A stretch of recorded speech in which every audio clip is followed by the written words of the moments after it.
This is Unsiloed, brought to you by Alumni FM, connecting people through stories.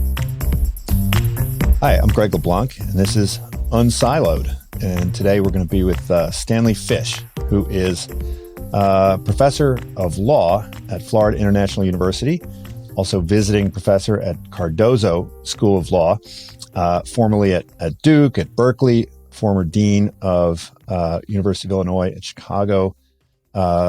I think it was the School of Arts and Letters. Correct me if I'm wrong. That's right. And also Arts and Sciences. Arts and Sciences. We say arts and letters here at Berkeley. So, and also the author of many, many, many books. The most recent of which is The First: How to Think About Hate Speech, Campus Speech, Religious Speech, Fake News, Post-Truth, and Donald Trump. This is probably the moment in history where I think, Stanley, you have a lot to say. A previous book called Winning Arguments, What Works in Politics, the Bedroom, Courtroom, and the Classroom, but a whole bunch of other books, including Versions of Academic Freedom, How to Write a Sentence, How Milton Works, Trouble with Principle, Professional Correctness, Doing What Comes Naturally, Is There a Text in This Class? And of course, Surprised by Sin, which put you on the landscape back when you were just an English professor before you became a law professor as well. So we can talk about a lot of things. Maybe we can start with the subject matter of this book. Free speech is in the news now, perhaps more than ever, with everybody accusing everybody else of infringing on free speech. Certainly in the academy, everybody's talking about how people are being canceled, events are being canceled, discussion in the classroom is being canceled. So what do you think? Is there any merit to these accusations? Has anything changed, or is it really, the more things change, the more they stay the same? Well, we have to begin by distinguishing between two basic ways of thinking about free speech issues. One is legal and constitutional, and the other is the more general resonance the phrase free speech has in our society. The legal and constitutional definition or characterization of free speech is rather limited. In effect, it says that your government, yours and mine, cannot prevent us from saying something or penalizing us if we do, nor can your government and mine compel us to say things that we do not wish to say. Now, those are fairly limited circumstances, and they don't say, and those circumstances don't speak at all to the realm of private life. That is, when we're engaged in the everyday activities of commerce, domestic life, etc. And in the course of those activities, we produce and listen to and consume speech. But the First Amendment in general has nothing whatsoever to say about that large swath of human life in which speech is being produced. And many people believe that the legal constitutional prohibitions against abridging free speech carry over into the sphere of private life, but they do not. So, for example, in many, not all, but in many cases, your employer can fire you if he or she does not like the kinds of things that you say and doesn't want his or her business to be associated with persons who say those kinds of things. A lot of people misunderstand this. A lot of people believe that they have something called free speech rights, which travel from specifically legal situations to the everyday context of our lives, but that's not so. Well, doesn't the boundary between public and private begin to dissolve at some point when market power becomes sufficiently strong, right? So in antitrust law, if some private entity becomes more or less a monopoly, then they have to start paying respect to due process. Or if a private location becomes a gathering place for the public, then it starts to acquire some characteristics of a public venue. You're quite correct. And right now, of course, we see questions like the ones that you've just raised playing out in the debates about Facebook and Twitter and other large private uh, vendors and platforms, which nevertheless have such a large role in everyone's life and in public life, that regulation of them is being seriously considered and in some cases performed. And so in the other direction, you may recall that some years ago, the free speech rights of private organizations like the St. Patrick's Day Parade in Boston or the Boy Scouts of America became a topic of discussion. Again, because the Boy Scouts of America, although a private institution, had such a public face that many people regarded it as part of the government. And in Boston, of course, the St. Patrick's Day Parade was a primary political event every year, and therefore it would seem to many that it should be subject to either free speech scrutiny or the beneficiary of free speech tolerance. Now, I think you've been done a great job of breaking apart the kind of implied assumptions that people have when they talk about free speech. And, everybody claims to be in support of free speech. And so when they see speech they don't like or that they want to prohibit, they just redefine it as action rather than speech. How does that distinction work in practice between talking about speech and talking about action? The distinction between speech and action is crucial to any, especially legal formulation of free speech doctrine. And you can see that immediately.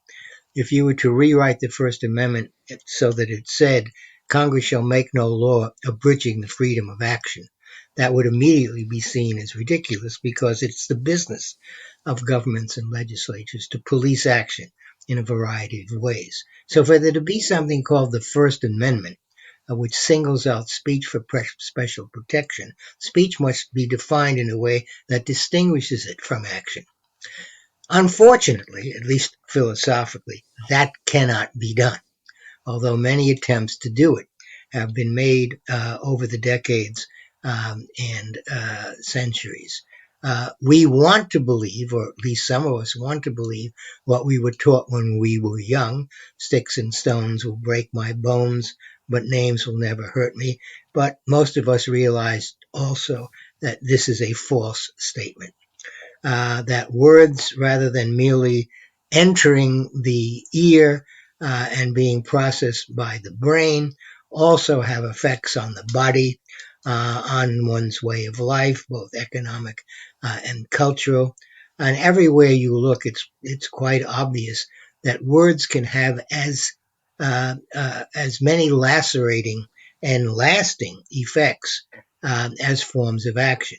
And the conclusion to that is one I think is philosophically correct, which is that speech and action are not in fact diametrically opposed, but are different forms of action. Both speech and physical action are different forms of action, and there are distinctions that could be made between them in terms of severity, the conditions under which they occur, etc. But the firm distinction between speech and action cannot be maintained. That's point one. Point two, perhaps paradoxically, is that the firm distinction between speech and action must be maintained, at least rhetorically, perhaps as a necessary legal fiction, one might say, so that certain legal business can be done. So it's a case, and this is not something that's unique to free speech doctrine. It's often the case in law that concepts which would not hold up under philosophical interrogation are nevertheless important to put in place, because without them, certain jobs and tasks that you want to perform cannot be done. So, for example, if you want to be able to be in a position where you protect persons from adverse reactions on the basis of their speech, especially on adverse reactions on the part of government, you must have a speech act distinction to invoke, even though you couldn't defend it down to the ground if your life depended on it. But from a utilitarian perspective, law and economics as a movement is motivated, I think, primarily by kind of a utilitarian perspective. No such distinction would be made, right? I mean, you would just look at, an utterance the same way you would look at an action, and you would try to calculate the costs and benefits of it. But even people who I think are utilitarians, they reserve a special place for speech, and think of it as something that's deserving of this greater protection. And I think in your work, you ask the question, well, what is speech for? And you can't really determine, right, what kind of protections it deserves if you don't think about what it's for. So what is speech for? Why do we give it this special position as a subset of actions? Well, you're quite right about the special place that speech and the idea of free speech has in our culture. And the answers to the question that you pose, what is speech for, are various, but not that many, and are familiar. So the first one that you're likely to hear is that speech facilitates the search for truth. And the reasoning there is obvious. If you're trying to find out the truth of something, you don't begin by either elevating one description of it to an unimpeachable position, or discarding before they are given a hearing other descriptions. So in order for the inquiry that leads to the establishment of truth to continue, you have to have freedom of speech. Another popular answer to the question, what is speech for? Speech enables the fashioning of a democratic citizenship that can then make informed decisions.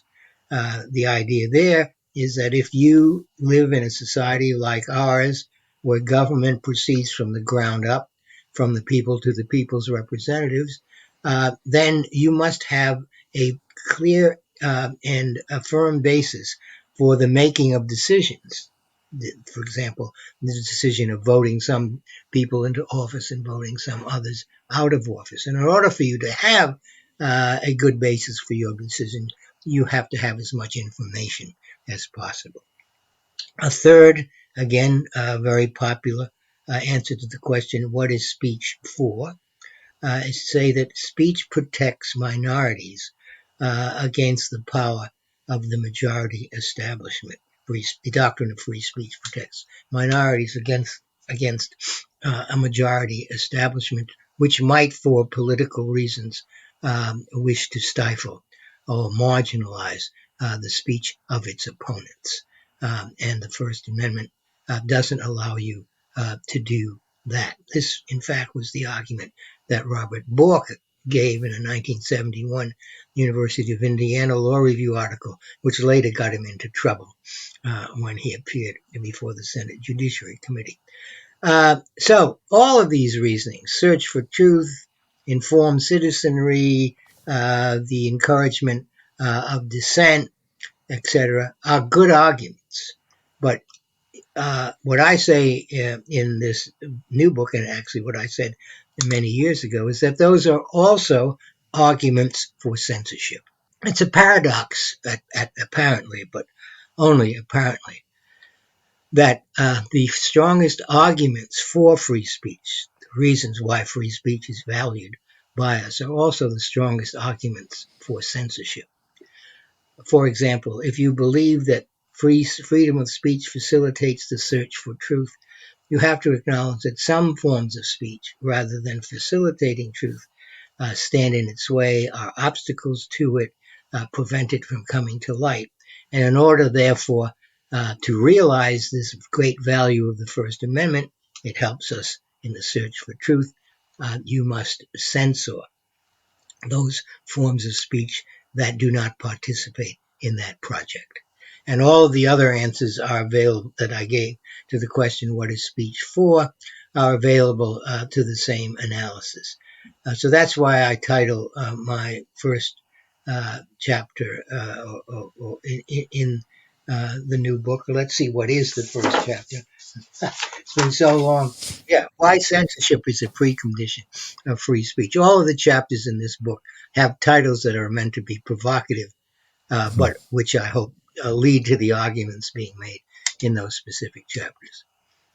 Well, I mean, that seems analogous to the idea that, why regulation is necessary for free markets, right? So I remember I was at a workshop many years ago, and the idea came up that the marketplace for ideas is there's no reason a priori to believe that the marketplace for ideas is going to lead to a good result. And I think that's true for any kind of marketplace, an unregulated marketplace. There's no reason to believe that you're going to get to an optimal outcome. Right. There isn't. Bernard Williams was the one that was saying this. Well, a very fine philosopher. Yes, the marketplace of ideas is an image, actually, that is put forward in free speech polemics that actually, to use a pragmatist phrase, has very little cash value, in part for the reason that you've been given. An unregulated marketplace will act, as some quickly saw, as a suicide pact. So that if the first principle of liberal democracy is that all voices should be heard and be given a chance to persuade, what do you do with those voices which, if they are heard, will attempt to shut down the marketplace or to allow only its views to be presented in the marketplace? And there are two answers to that question.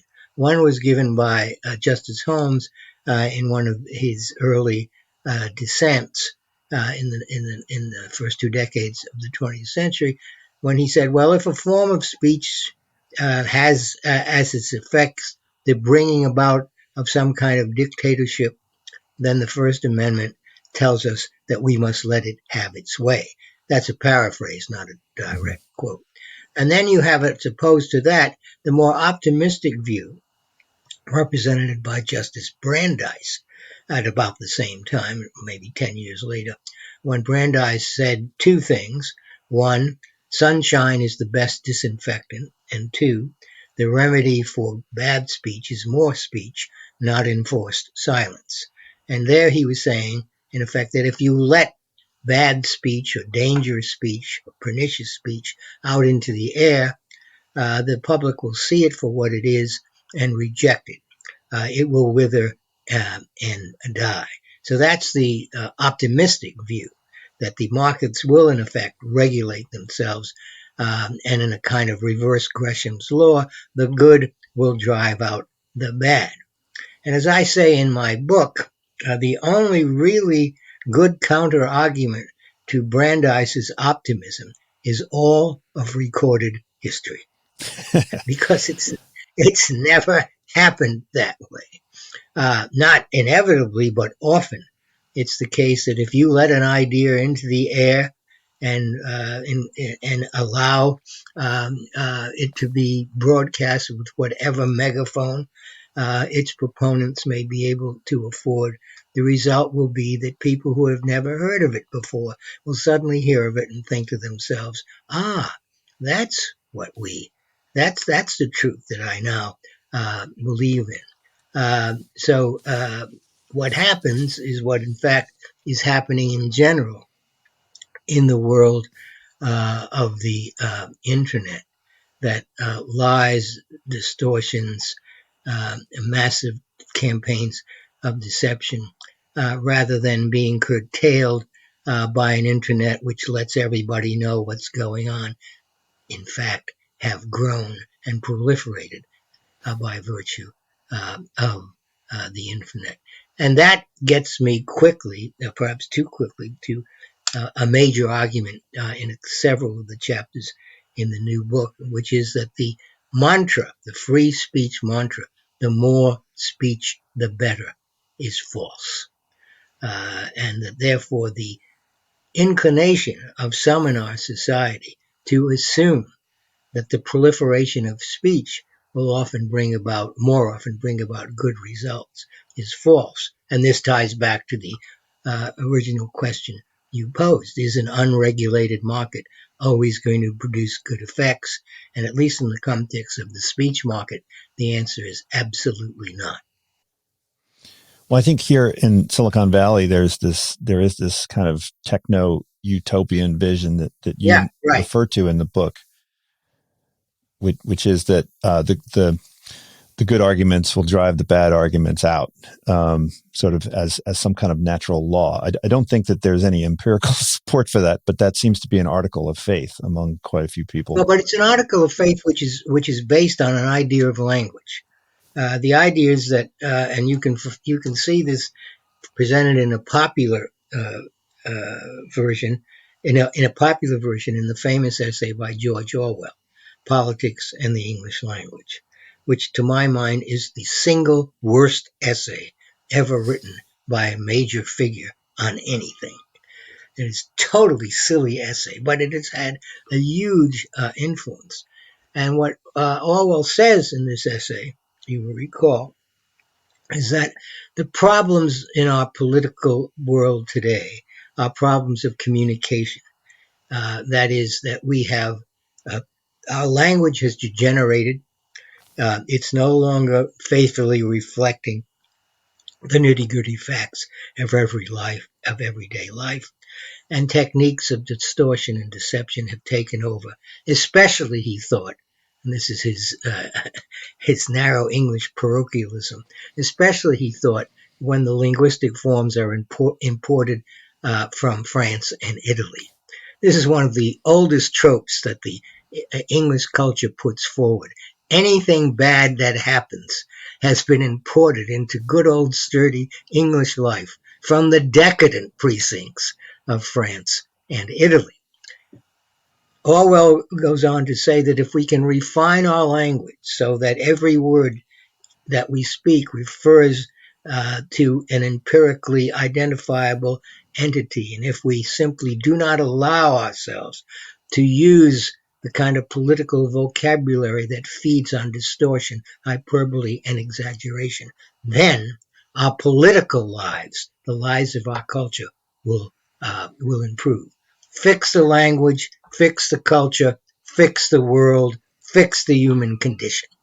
Now, if you think about that for a while, it is bizarre. There's no reason at all for that to be the case. And as Thomas Kuhn said in his book, The Structure of Scientific Revolutions, there is no such thing as there's no such thing as a natural, independent language that belongs to nature, which, if we could tie into it, would edit out all of our human imperfections. And that's what stands behind the techno-utopian thinking and writing of the early prophets of the internet. The idea that we can fashion a language that such that if we attach ourselves to it, all the difficulties in the world, from domestic arguments to war, will in fact be settled.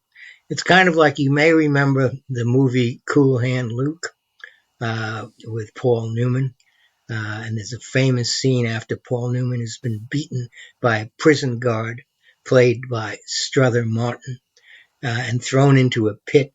Strother Martin is standing above him and says to him, "What we have here is a failure of communication." And that's the lesson of the techno-utopians. A, what we have here is a failure of communication, and B, we can fix it with the internet and with our platforms. So, for example, Zuckerberg once said that the problems in the Middle East are not the result of deeply based hatreds, but are instead the result of a failure of communication and the absence of the kind of language that computers can now provide. The simultaneous stupidity and hubris of that is hard to exaggerate. Right. But could an alternative be to convert the political space into sort of a bounded argument space and try to craft rules that kind of channeled the conversation and channeled the arguments into a direction that might be more productive?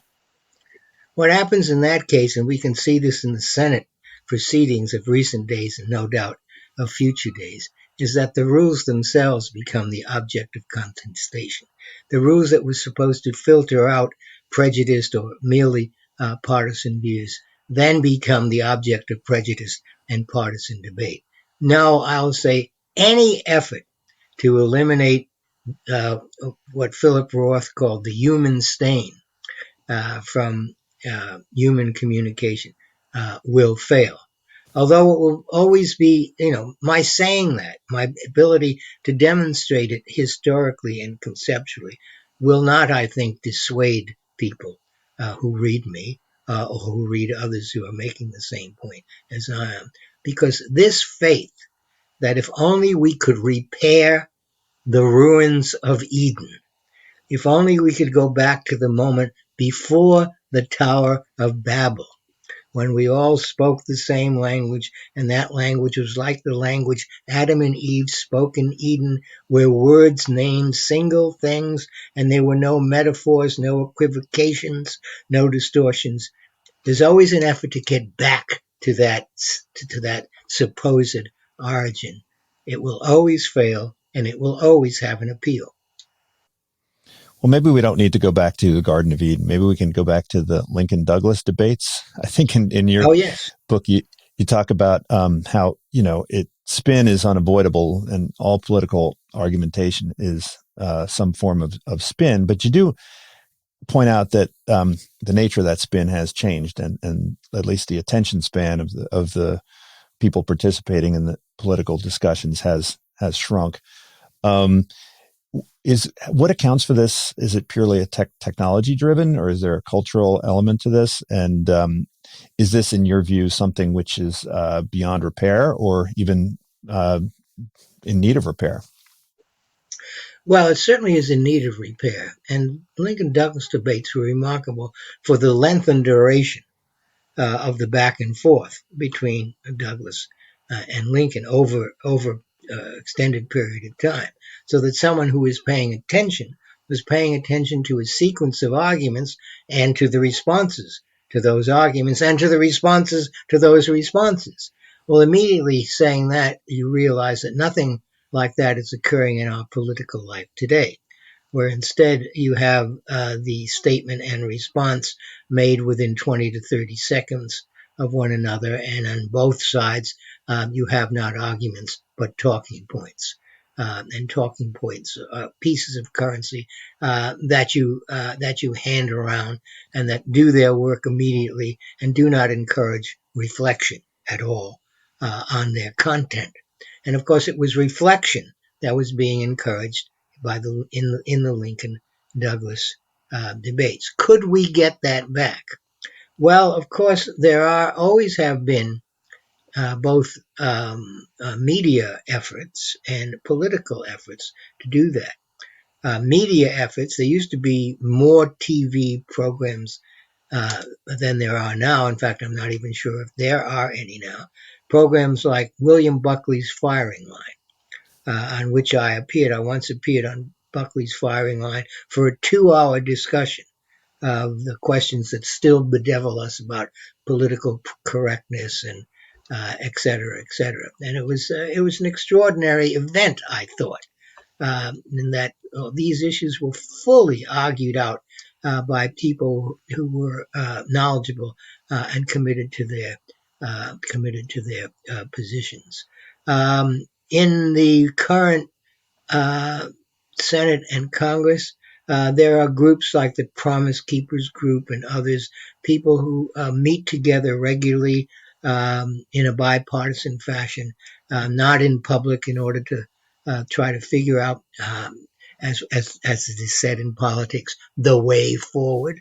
And so there are some people doing that, but the large amount of interaction between ideas in the public takes place in the instant, this is the moment, we win the moment milieu that we've known for quite a while. And that in which the point is simply to make your point as vigorously as possible and then get out of the way and go on to the next point.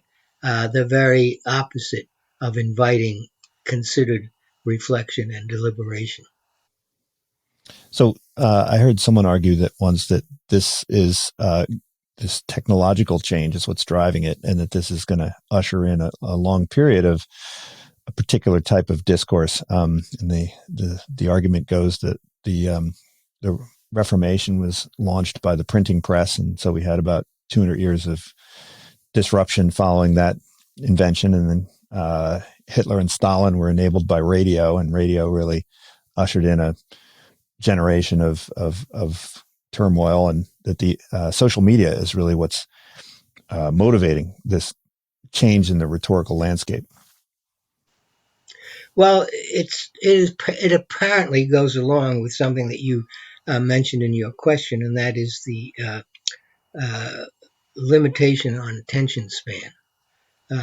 People, for example, I don't myself teach literature any longer for a number of years, but I understand that reading novels, for example, is not something that you can count on students to do. And so it would seem that and of course the proliferation in the film industry of Marvel Comics blockbusters and the relegation of thoughtful movies to the independent market, or to the market that goes immediately to cable or TV has been long observed, and I think that in fact is happening.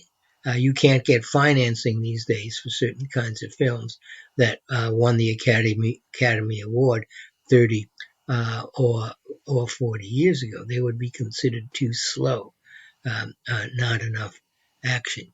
And I guess this is something generally that has culturally happened to us, or that we have produced, and therefore are now reaping the whirlwind. But I have no wisdom, no media wisdom, or meta media wisdom to dispense as to how this can be reversed. I'm sorry, I wish I did. Well, you've made the move from literature to law, and I think maybe someone on the outside might find this a peculiar evolution, but your work has always been about interpretation and persuasion. Correct. And I was wondering if you could comment on some of the similarities and what lawyers can learn from literature and vice versa. In particular, you've mentioned that you are, in terms of your style of interpretation, you sit between the folks who view the text as speaking for itself, and the meaning residing entirely in the individual reader, and that this thinking about where to situate yourself between these perspectives is something that is important both for literary criticism and for interpretation of statutes and contracts.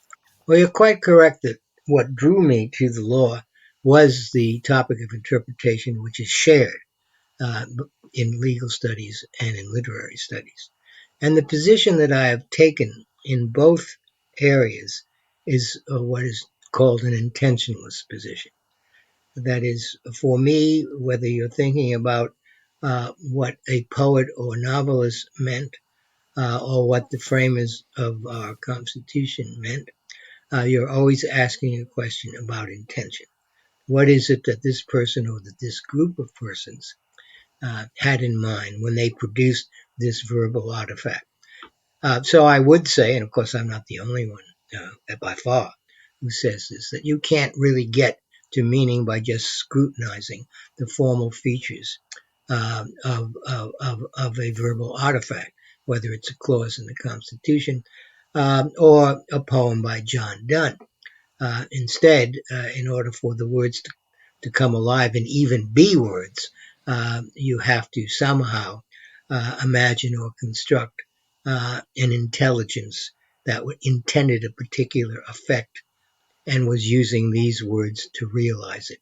Therefore, the task of understanding in both law and literature is to figure out what that author or authors had in mind. Not always easy to do. In fact, notoriously difficult to do, both in the legal context and the literary context. I wanted to shift a little bit to academia, Sure. and you've made the claim that interpretive communities is your big idea, and that in the academy there are certain rules that you have to follow when it comes to making an academic argument, and that academic arguments are not necessarily the same as an attempt to advance social justice or something like that. Could you talk a little bit about what it means to make an academic argument? Do you think that people in the academic community have shifted their understanding of what it means to make an academic argument? There's a lot of Yes, I think they have. I think that many students and more than a few faculty members have been influenced by movements like the social justice movement and want their scholarship and their teaching to have some direct relationship to the pressing problems of our culture.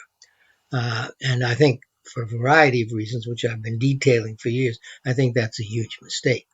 The alternative, at least in terms of the academic world, is to regard the academic task as not altering the world in some way, or as I put it in the title of one book, saving the world.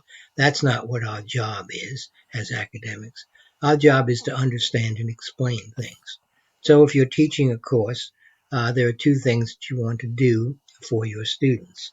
You want to put them in possession of materials that presumably they were previously unfamiliar with. And second, you want to equip them with skills, research skills, laboratory skills, archival skills that will enable them to continue research in this field when your class is over. That's it, as far as I'm concerned. And that everything that is said in the classroom should, in fact, be harnessed to that twin mission, which means that you're never in a position when you're acting as a political agent or as a therapist or as a recruiter of some kind when you are a professor engaging in the classroom. And therefore, there are certain kinds of arguments that you don't make because academic arguments, as you said, have their own shape and protocols. So, for example, an ad hominem argument, an argument which basically goes, so-and-so is a bad person, therefore what he says is false, has no place in the academy, whereas an ad hominem argument has a very large place, for example, in the world of politics, where there are many, many efforts to impugn what your opponent says by impugning his character and saying, in effect, to the voters, would you want to listen to anything such a person had to say? And if you go through the various contexts in which arguments are given, made, and defended, you will find each of them has its own set of protocols and do's and don'ts, things that aren't said when we're engaged in this activity. Although in some other activity, perfectly legitimate, these same things will not only be said, but will be considered obligatory. And I've been very interested in trying to figure out what those arguments are, and especially what they are in the academy. And in the academy, my main lesson has been the one that I just gave a moment ago. Stick to your subject matter and material and to the task of explaining it and making it available to your students. Do not venture into the worlds of politics, into the world of therapy, into the world of social justice. Or as I put it in a kind of aphorism, social justice is no doubt a good thing, but it is not a good academic thing. Do you think that the boundary lines between the academic interpretive communities and this political argument space are starting to blur? They have blurred. They have blurred for many people. Not for all, but for a great many people. And they have entirely blurred for students. And that's logical because look, the idea that I've just been put forward is not a natural one. That is, that's not something that your creator endowed you with. It's something that has to be learned. Where is it going to be learned? It's going to be learned in the classroom. But if you as a student sit in classrooms where frankly political discussions are encouraged and engaged in, you're going to think that in fact there's no line between the academic mode of interrogation and the political or real world mode of interrogation. What is required are instructors who simply don't allow that blurring, as you termed it, to occur. And instructors who say, well, that's a very interesting question. Perhaps we could discuss it after class over a cup of coffee or something like that. But it's not an academic question, and we're not going to consider it here. Now, the argument against what I've just said is that makes the academy an arid, empty place where the relationship between what's going on and anything else in the world is entirely severed. I think that's too strong, but I will stipulate to a version of it by saying that the arguments against the academy being an ivory tower are wrong. The academy is and should be an ivory tower. And when it ceases to be, it loses its distinctiveness, the distinctiveness of the task that it can perform, and therefore the distinctiveness of the value or service it can provide in the society. If universities are just political agents with classrooms, let's get rid of the classrooms and go right to it. Well, I think some people might support that idea. I think in my experience, some of the students are not really interested in discussing it outside of the classroom. They want it to be an essential part of the classroom. They want the classroom to be a venue where social justice can be pursued, and it's critically important that it happen specifically in the classroom, and that certain lines of inquiry are prescribed and other lines of inquiry are encouraged. Yeah, again, I think that's just a mistake. Once you do that, once you blur that line, in other words, I'm not saying that political topics should not be introduced into the classroom. That's impossible, especially in literature and in disciplines like political science, sociology, anthropology, and a great many others. The question is, once a political topic is introduced in the classroom, how is it treated? Is it treated as an occasion for being accepted or rejected, which is being treated politically, or is the topic being treated as something that you study and analyze? What are its constituents? Who are its adherents? What is the history of this particular concern? Where did it come from? How is it distributed among classes of persons, etc.? There's no end of the ways in which you can do what I call academicize a topic, even a topic that seems obviously political. So it's something that can easily be done. And again, if it isn't done, then it's an open question as to why there should be classrooms at all if they're just doing politics.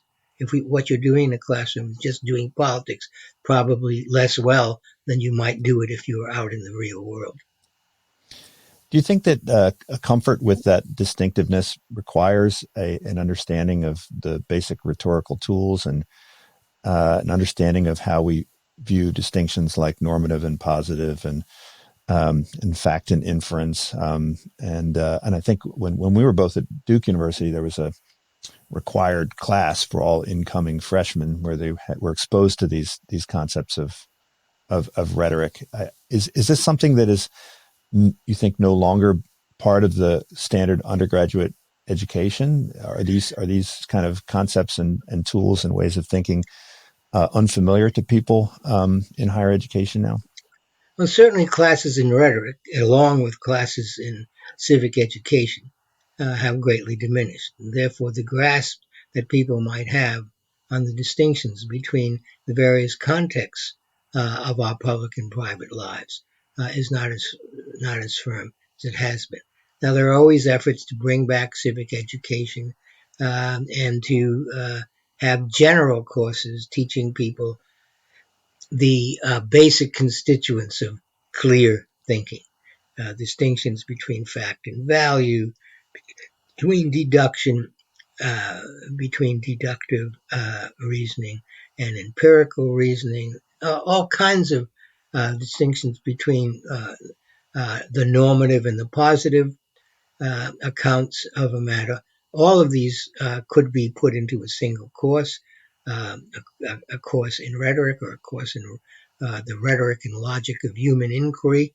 That would be a title large enough to accommodate them all. Or people who teach particular courses, like as you and I do, could introduce the requisite concepts as they come along. I mean, I'm struck over and over again in teaching law students. And this just happened a couple of weeks ago. If you read a case in law, and especially if you read law articles or books about law, you're going to run into the word normative in every other paragraph. Well, I find that my students, didn't understand what the word normative meant. They just didn't understand it.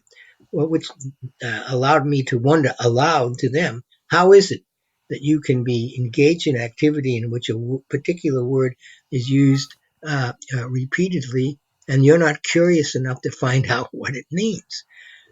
This then puts a special burden on the instructor, who must be on the lookout for such things and must be therefore able to furnish the students with the kinds of distinctions that they might have received if they took the kind of course that you were mentioning in your question.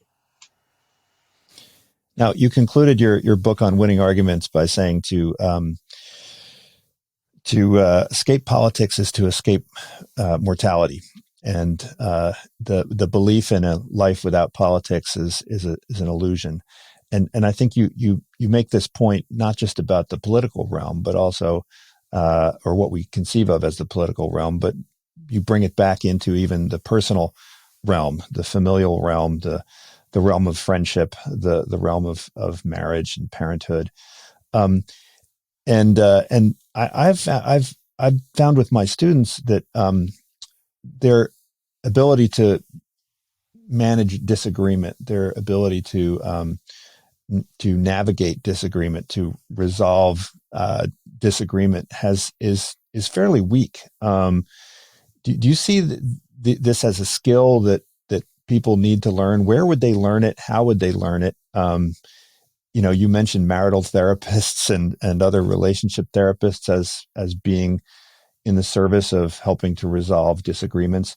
How does one learn to be a better disagreeer, a better conversationalist, a better arguer? Well, your two words, conversations and arguer, point in the right direction, because you have to regard a conversation as just that, instead of as an occasion for beating your opponent or your partner over the head with whatever blunt instrument you have at hand. So what is needed is an understanding and practice in deliberative argument and counter-argument, back and forth, so that you have an understanding of what the possible mechanics of persuasion are. Now, that is what, in an earlier day, debate clubs and debating societies in our colleges and in our high schools were all about. There still are debate societies and debate club, but it's, I think, regarded by most students as a peripheral rather than as a central activity. At least that would be my guess. What's necessary is for someone to hear an argument and then to think about the argument in a way that is not immediately visceral, and instead, again, tracks the source of the argument, understands why someone would be making it at this point in a particular context. I'll give you a very current as of 2 days ago example. 2 days ago, Mitch McConnell voted against convicting Donald J. Trump um, and of high crimes and misdemeanors, and then immediately after the vote was taken, stood up and delivered a denunciation of Trump that was stronger than any that those on the Democratic side had offered. It was absolutely scathing. It was scorched earth. And then I heard the next day or two people debating, talking about what McConnell had done. And most of the commentators, especially on the left or liberal side, spent all of their time accusing McConnell of being trying to be on both sides of the fence, of being hypocritical, et cetera, et cetera. Very few, in fact, I barely heard any person, perhaps Claire McCaskill, former senator, said, okay, let's try to figure out why McConnell said this. What was the argumentative advantage that he hoped to gain? How did what he argued here relate to the entire impeachment debate and so forth and so on? I think myself just that McConnell's strategy was rather subtle and quite calculated and worthy of investigation, as opposed to being just worthy of a visceral response. What a bad man or what a hypocritical person. I hope you regard that as an example of what. Tell us more. What's your interpretation? Give us a real time interpretive exercise right here. Well, it's very simple, really, if you think about it. McConnell, if he had voted against, would have brought several people with him, probably, and maybe brought the number of Republicans voting to convict up to 10 or 11. Probably not 12, probably not 17. After that, what would have been his position? He would have been identified as the leader of a minority, very small group of senators in the Republican caucus. What would have been the result of that? He would no longer have been the leader of that caucus. So one analysis of what he was doing when he, condemned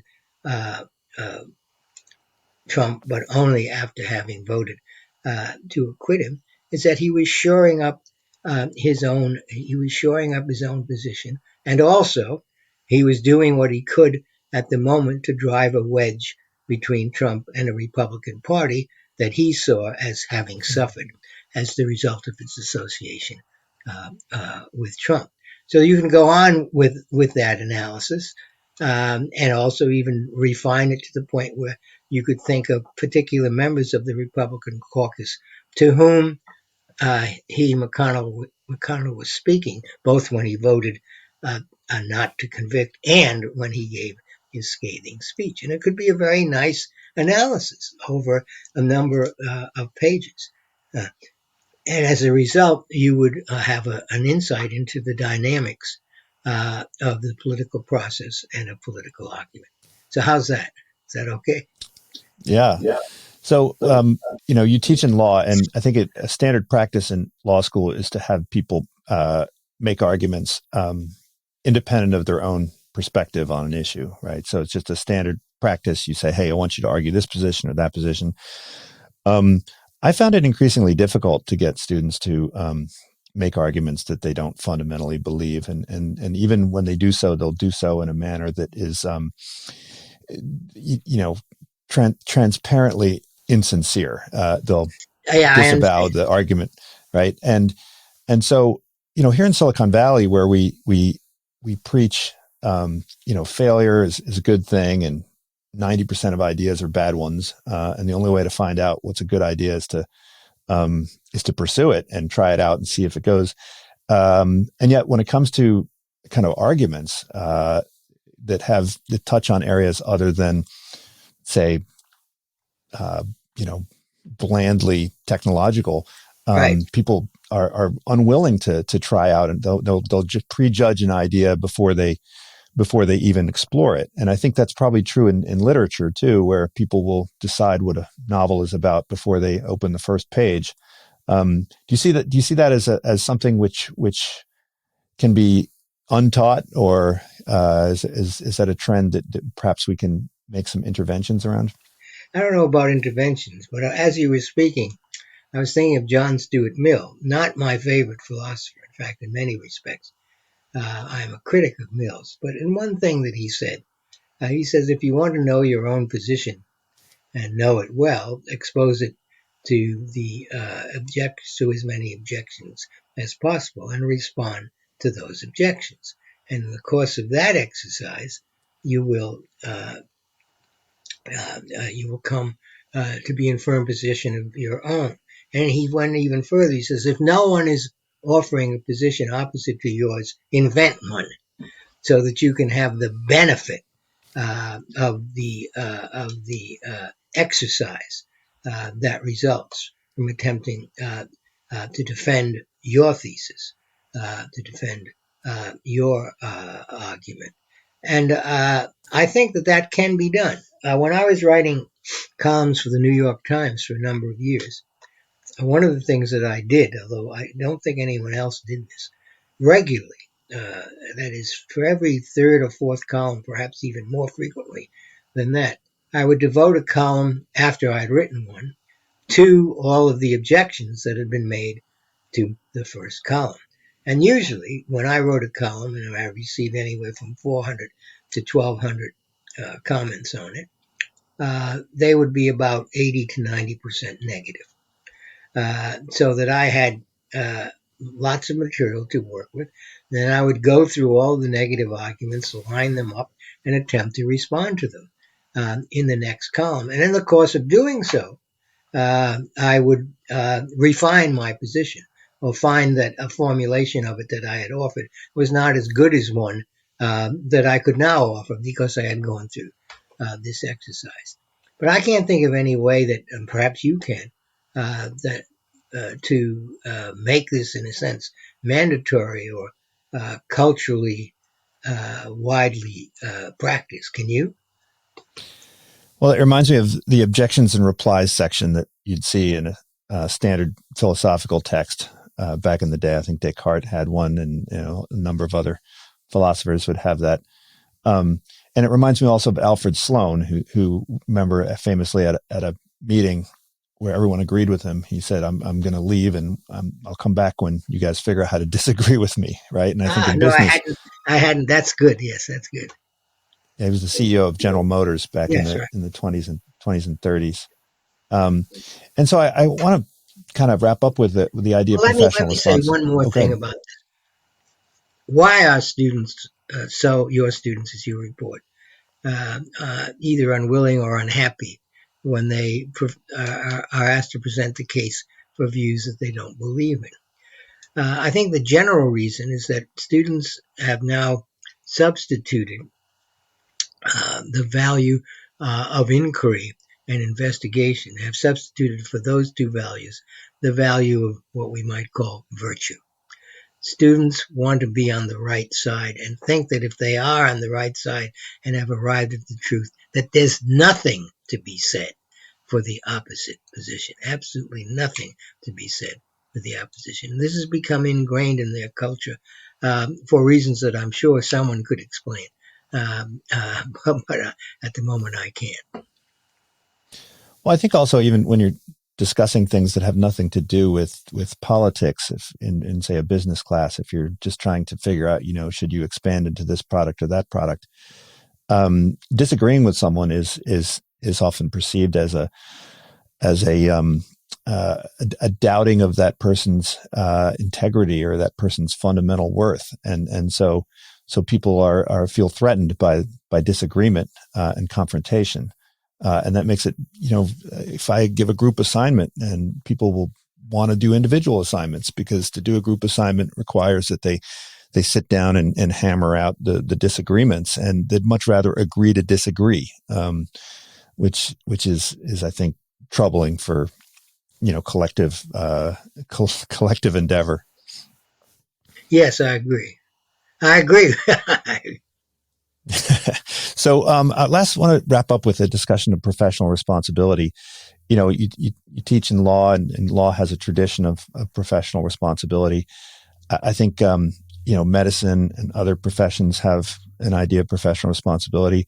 And journalism, I think at one point had this idea of professional responsibility, which, on the one hand can be seen as kind of a form of censorship, and another can be seen as a form of bounding the argument space, so to speak. Has professional responsibility been completely dissolved in the world of journalism? We seem to see virtually no constraint on what constitutes journalism, even within mainstream media. Yeah, I think you're probably correct. And if I may return to my experience writing columns for the New York Times, I periodically had to explain to my readers what I was doing, because they wanted me to be giving my opinions on the subjects or topics that I raise. Whereas I was trying to do is explain what we might call the intellectual and sometimes political situatedness of those topics. And they were just not, many of my readers just couldn't go along with that exercise. But that, of course, is what journalism at its best, at least in the ethic that was established during the 20th century, does. It lays out and analyzes phenomena in which the public is interested. And it doesn't cross that line into advocacy or attack.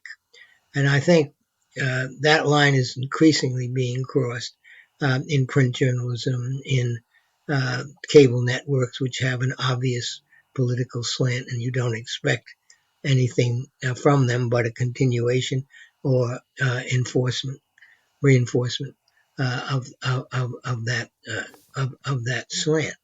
And then of course the rival newspapers are continually accusing each other of crossing the line that they themselves are busily crossing at every moment of the day.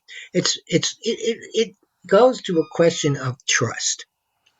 I say in the book, The First, especially in the last two chapters, that what is necessary to heal, or at least to ameliorate, the violent partisan tensions of the day, is to find a repository of trust in some of our institutions. That is, we have to somehow get back to the point where those who read the New York Times or the Providence Journal, which was a great paper in the middle of the 20th century, or the Washington Post or the Wall Street Journal, those who read those organs regarded them as being produced by persons who aspired to tell the basic truth about the matters they presented. So you could have faith, not faith in that everyone who writing for these newspapers was getting it right, but faith that everyone writing for these newspapers was trying to get it right.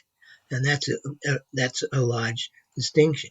But one of the results of the kind of populism and the result of the internet proliferation of data without gatekeepers, one of the results of these phenomena is an erosion in the trust that we have in institutions like major network news departments, encyclopedias, university, boards of experts, professional associations, even the U.S. Census, the Congressional Library, etc.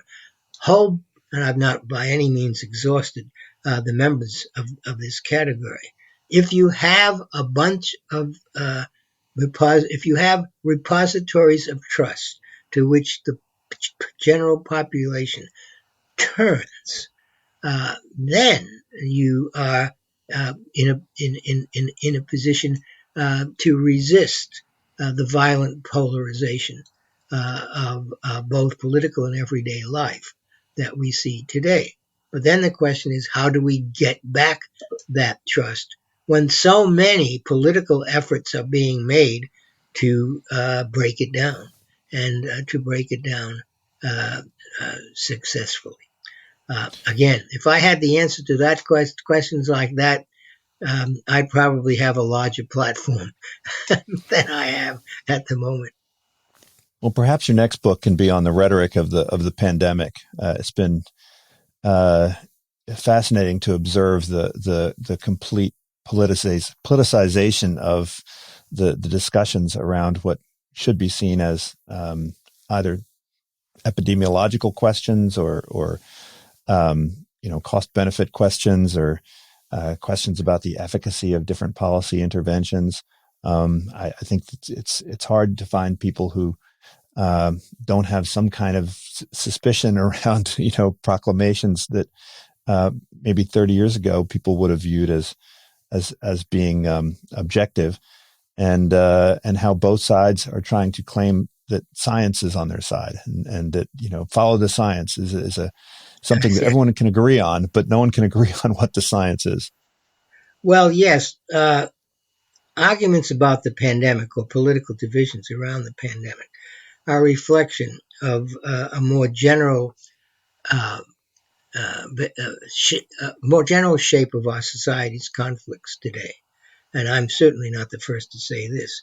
But there are a group of people who resist the emergence of modern and even postmodern life and see, in some sense correctly, that their own influence, power, and hegemony are going to be the casualties of the political and demographic constituencies that are now emerging. So when they find a pandemic being embraced as a problem by a certain elite group they distrust, they not only continue to distrust that elite group, but they begin to believe that its object of concern, in this case the pandemic, is a hoax, is not real, etc. And of course the same analysis applies to climate change arguments and other arguments, where one group just sees that fairly soon, in fact perhaps tomorrow or even yesterday, the world is not going to be arranged as it was when I was a child or when my parents were first making a living and a family. And the response to that is extremely strong, and tends to sweep up everything in its ambit. Stanley, it's been great chatting with you today. I highly recommend this book, the first. It dips into a lot of the themes that you've been discussing throughout your entire life. I think now is the time for Stanley Fish, and of course, Winning Arguments, which I dare say it is a self-help book as well as a fine work of criticism. So great speaking with you, Stanley.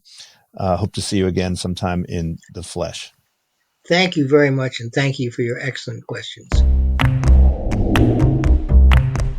This is Unsiloed, brought to you by Alumni FM, connecting people through stories.